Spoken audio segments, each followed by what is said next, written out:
Mga kaibigan, purihin natin si Jesus, Maria at Jose. Narito na naman ang inyong lingkod, Father Bob, isang paring Karmelita. Ngayon ay nasa ika-4 na araw na tayo sa buwan ng Hunyo, araw ng Miyerkules, 2025. Tuloy-tuloy lang tayo sa ating mga pagdinilay at tingnan natin ng mabuti kung ano ang napakagandang mensahe na pwedeng ipaabot sa atin ng ating mga pagbasa araw-araw.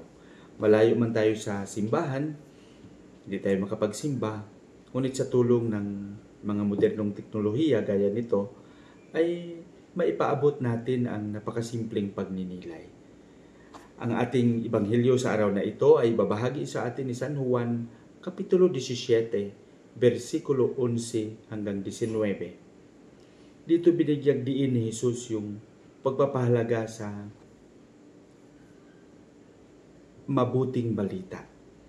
Kaya sinasabi niya, ang lahat ng mga mabuting balita na kanyang ipinapahayag ay katotohanan. Ang salita ng Diyos ay katotohanan. Kaya anuman ang mga binibitawan nating mga salita, alam nyo marami at malaki ang impact o maidudulot nito sa ating kapwa, lalong-lalo na sa mga nakarinig. At kung susuriin din natin, ang salita ay mas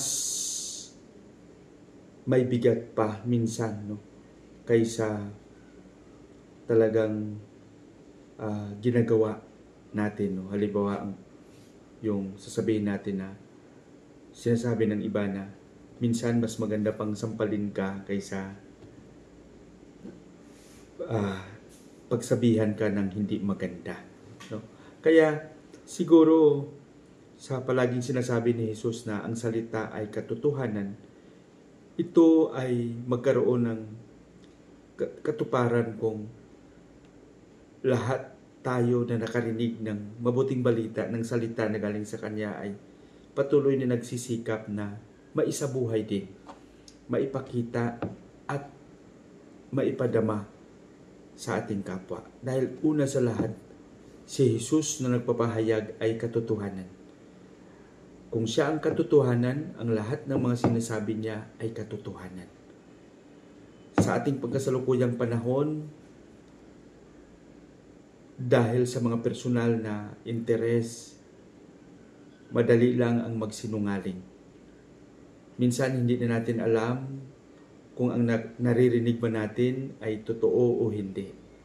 Kaya dito hinahamon din tayo na magsuri, timbangin ng mabuti, unawain at pagnilayan. Kaya sa punto ng pagpapahayag ng salita ng Panginoon, para sa akin, kailangan ding sa pagdinig natin ng mabuting balita na siyang katotohanan mismo, pagnilayan din natin. At pagsikapan na ang bunga ng ating pagninilay ay maisabuhay natin. Sana patuloy tayong magsikap. Pagpalain nawa tayo ng Panginoon. Sa ating panalangin sa ngalan ng Ama, ng Anak, at ng Espiritu Santo. Amen. Panginoong Hesus, Ikaw ang katotohanan. Ang salita na binibitawan mo ay katotohanan. Turuan mo kaming maging tapat palagi sa iyo sa pamamagitan ng pagsasabuhay ng mabuting balita na aming naririnig. Hiniling namin ito sa pangalan ni Jesus na aming Panginoon. Amen. Sa ngalan ng Ama, ng Anak, ng Espiritu Santo. Amen.